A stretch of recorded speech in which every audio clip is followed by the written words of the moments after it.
In this video, we are going to be covering some major NFT news, some hot upcoming projects, and a potential Parallax meetup in Los Angeles. So when we're looking at the crypto markets right now, coin is slightly going up, but just by 1%, 5%, nothing too crazy. Looking at Ethereum over the past 7 days, it has pumped quite a bit from that 1.5 all the way to that 1.7. Now the merge is coming up. A lot of people are speculating it could go up, it could go down. Does anyone really know the answer? Not necessarily. It's almost like a coin flip, and of course, there's certain risk to reward ratios that you can think about. But if things go down, you definitely might want to consider DCAing into certain opportunities depending on what your entry price is. Now, when we're looking into the non-sand NFTs 500, yeah, volume is pretty much down quite a bit for the most part. It's kind of looking like it's like all-time down compared to the peak of this year. So volume kind of dry. Even when I'm looking on Twitter and stuff like that, a lot of the PFPs are pretty much gone. There's only like a few left, like Bored Ape, Azuki, Moonbird, Clone X are the ones I see most often. And of course, they're going to be the smaller projects like Parallax, Kaiju Kings, CyberKong. Still have a community as well, but it definitely is not as poppin' as it was,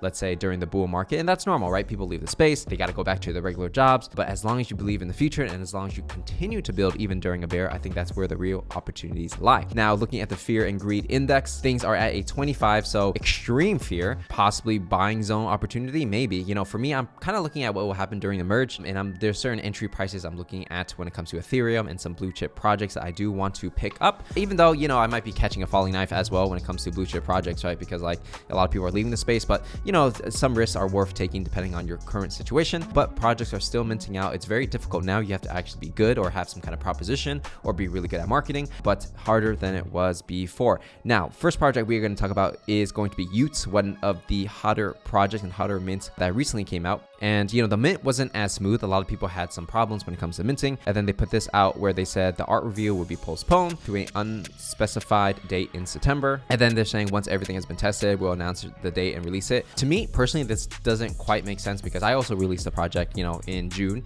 And I remember at the time the art wasn't ready. So I just told everybody, hey, I'm going to reveal the art 4 weeks from now. And everyone was cool with that because I was transparent with it. In this situation, it's kind of unclear on why they need to test, right? And maybe there is a reason, but it's not clear. Is it that the art's not done? And I can see a lot of people saying like, oh, they're just saying this because the art's not ready and they just want to mint during a hot time. Possibly. Or maybe there's going to be some interesting mechanic that they need to test out and they want to make sure it's ready before they reveal the art. That's also a possibility as well, right? So I'm not saying I know all the answers. I don't know the team personally, but there's definitely speculation on both sides unless you actually have inside information. I don't really know, right? But one thing I will say, there's a PS. It says there will be a special surprise for everyone that stakes in the first 24 hours of the reveal.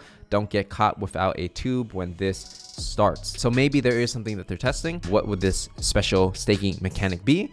We shall see. All right, so the next thing we're going to talk about is I am going to be in Los Angeles from October 20th to November 7th, primarily in Los Angeles during that time. So most likely I'm going to set up a Parallax meetup in Los Angeles. So if you are a holder, definitely want to keep an eye out for what we're going to announce on Twitter or maybe our Discord. But even if you're not a holder and maybe you're thinking about becoming a holder or maybe just a fan of the YouTube channel, definitely want to come out as well because both are welcome. And the Parallax, of course, is going to be sponsoring the event. So more details will come soon, but I just want to give you a heads up that this is coming down sometime in October 20th to November 7th. Haven't picked a day yet, so I got to, plan out my schedule, but that is coming real soon. If you want the latest alpha and updates with everything that's going on in the Parallax, make sure to join our Discord, the Parallax Discord. Link is in the description. And if you want to learn everything about NFT marketing, NFT sales, and how to build your own project, make sure to check out the Parallax Genesis, where holders are able to get access to our live master classes on NFT building. Okay, so now we're going to go into OpenSea, and we have this project over here that has been getting a lot of volume, and it's called Pumping Parrots. Now, this is quite interesting because it kind of gives you the sentiment of where the space is at right now in NFTs. So basically, Pumping Parrots, it kind of looks like a derivative of Moonbirds when it comes to the art style, right? So we all want to make money, blah, blah, blah. So the rules are simple. Flip NFT at 2x. If you buy 0.1, sell 0.2, then you buy 0.3, then 0.6. So it's kind of like you just keep flipping it and everybody will make money. But obviously, someone at the end is going to hold the bag and, someone's going to lose money. It's funny, yeah, it's cool, yeah, maybe people want to buy in, but actually it's not really good for the space in my opinion. In the end, this project is going to most likely go to zero because there's no roadmap to it. There's no intention behind the founders saying that they're going to do something with the money that they make. Pretty much people just, creating another like meme coin or, meme NFT, sucking money out of the market, and it just kind of goes into someone's pocket. In my personal take, it's like, yes, it's funny if you want to gamble and make money, great. Personally, for me, I really think it's not healthy for the NFT space. The more people try to support projects that are trying to do something, the more more projects you will see that will actually try to do something. But if you support projects that are just kind of sucking your money when it comes to the royalties, more bad actors are going to come into the space because they realize how easy it is to make money. The creator earnings is going to be 7.5%. Yeah, it makes sense because they're trying to make money on those royalties. And yeah, it did pump to like 1 ETH, which is nice. But again, it's like, what's the future of this pumping parrot going to be, right? And personally, you know, this is just a personal opinion of mine. I feel like if the space wants to move forward, I think we got to move on from these kind of projects. We got to move on from just the gambling mechanics of things. And yes, I get it. If you love to gamble and things like that, you want to be a degen, cool. You can't be a gambler and then also complain that there's a lot of rugs in the scene, right?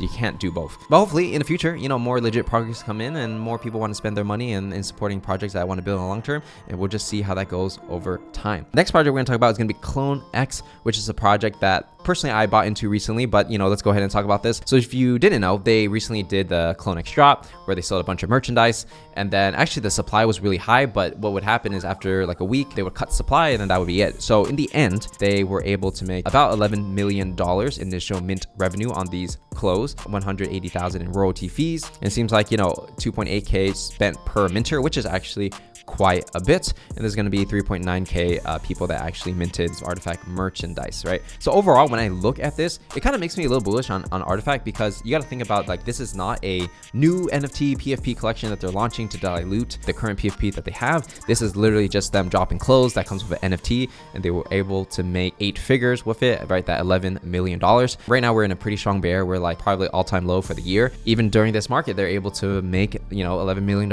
in this small NFT market off of just like 4,000 people, right? So you could imagine like, what would this look like during a bull market, you know, and all the prices are going crazy. So it's just one of the examples where a company can actually produce revenue outside of creating more PFPs. Yes, they're still creating NFTs, but they're also creating physical items that come with it. And you can also justify the price of these things, although they are high. But if you consider these products luxury product or premium product that come with an NFT, then, you know, it doesn't feel as bad, right? Because at least at the end of the day, you get a physical product. Even if you pay $300 for a hoodie, which I did, you know, you actually still get something, right? By the way, make sure to follow me on Twitter at Patrick Dang. So with that said, let's go ahead and dive in some new projects that recently were put on my radar. First one's going to be Operation Mitsubishi. I'm not sure why they use this Mitsubishi, because that's going to be the car company, and also the logo is red, kind of too similar to that. I'm not sure why they would just put Operation Mitsubishi in front of it from an IP perspective, but it seems like they're going that route of the cyberpunk anime, which all that competition in this space, they still decide to go this route probably because they can appeal to that market. The kind of marketing that they're pushing, yes, is getting engagement, but what kind of people are engaging with this? Could be grinders, right? Because it's like, it's not really clear on what they're trying to do. It's just kind of like these like action scene kind of things, which does work. It definitely does work, but like, I feel like people want substance nowadays. You can't just like mint a PFP project because there's been too many rugs. And I feel like when you look at something like this, and I'm not saying they are a rug, I'm just saying that there needs to be enough communication to explain why they are not a rug. And right now I'm not seeing any of that from a docs team. What is the grand vision of this? If they mint, what are they going to do with the money? And because all of these things are not clear, then there's no reason for why you should believe them, right? And that goes with any NFT project during a bear market. You have to be very smart with your money. If you want to gamble and you just want to throw money in and catch a pump and sell it, fine, you know, do what you want to do. If you're thinking more long-term, you want to support this project, you want to support the founders and hold it, it's like, all right, great. But who are the founders? Don't know. So you can't, how can you support someone you don't know, right? So that's just my personal take, especially during this time in the market. And again, I'm not trying to hate on them. You want to leave a comment and saying like, I'm fighting, that's fine. I don't necessarily agree with that. I'm just trying to be honest, as I usually do, and just tell people the truth and my personal opinion. And again, it's an opinion. You don't have to agree with it. Next project we're going to talk about is going to be YogaPetz. So it seems like Yogaverse is a place where yoga resort will become a metaverse. All pets will come together at the resort. So I guess you have these guys, they're going to be chilling at a resort, and then you're going to earn points and exercise and do like mindfulness stuff. Maybe it's like a yoga app where you kind of like have a partner and do it and somehow earn tokens. So it's like move to earn kind of thing, or breathe to earn. I think that's what they're saying. So they have a lead wellness guru and advisor, which is Dr. Petz, who is a Gen Kong PhD from Yale Medical School. Okay, legit wellness advisor. So different people probably going to teach you different classes. 9gag CEO as a Web3 advisor. So that's probably why they use like that kind of image on the header. So my personal take on this, kind of looking at it, it seems like a nice project. Seems like, you know, they kind of know what they're doing. They have the right advisors and things like that. But when it comes from a token perspective, again, my personal opinion, you don't have to agree with it. There's probably more details I'm missing. But when it comes to like the token, right, would have been smarter is if they created a product and people used it, and then they created a token around how people use it, right? But if you kind of earn tokens from moving right off the bat, it's not really clear what you can use your tokens on. And then when that typically happens, tokens, every NFT project just goes to zero. From a buyer's perspective, I would want to see what I can use the token for. Otherwise, probably not introduce it quite yet, just so that your token has a higher chance of actually succeeding versus using it as a marketing point to get people to mint your NFT. I think also like if you look at this project, what's also important is can this project stand alone if there was no NFT and tokens involved, just to see like how strong the product is, how strong the service is or the software is. Because if you can get people to use your software and they actually like working out with these animals before there's any NFTs involved, before there's any token involved, then you really have something and you have like product market fit. And then from there you can introduce tokens, you can introduce like an NFT and things like that. But I guess maybe they want to fundraise first and they sell an NFT off the bat so that they can build the app. That's a possibility. But yeah, those are just my personal things that I would be thinking about if I was deciding to mint this. All right, next project we're going to talk about is going to be Ether or Ether. Not sure how you pronounce it. I'm just going to pronounce it Ether, like Ethereum. They recently just came out with this little trailer over here. It's actually quite cool. So I like the art style. Looks good.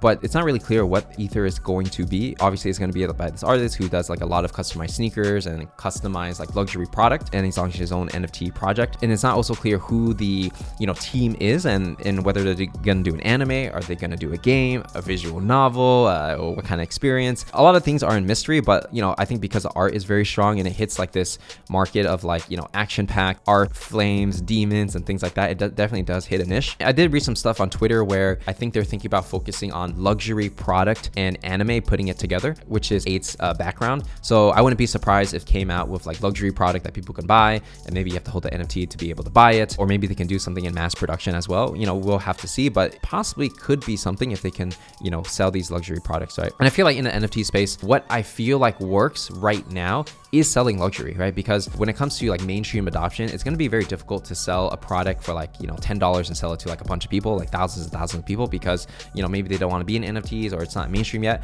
But for the people that have a little bit of money, they can afford to buy an expensive NFT. They can also afford to buy like a $300 hoodie. I think when you look at, let's say like Tesla, for example, they started off with like the Roadster, which was like a luxury vehicle for, 2-seaters. And then over time, they lowered the price and made it more family friendly and like more accessible to the average person. And so right now, I feel like luxury products are a pretty good fit for NFTs because people who buy luxury, they want to be seen as innovative and higher status and on the cutting edge of innovation and technology. And I think if you appeal to those egos, you're able to get them to spend a lot of money on your product. And these are like products that you don't necessarily need, but they do provide some social value depending on your social circle and social standing. And so that said, that's everything we got to cover for this video. If you enjoyed it, make sure to follow me on Twitter at PatrickDang. Leave a like, subscribe, turn on notifications, and I will see you in the next one.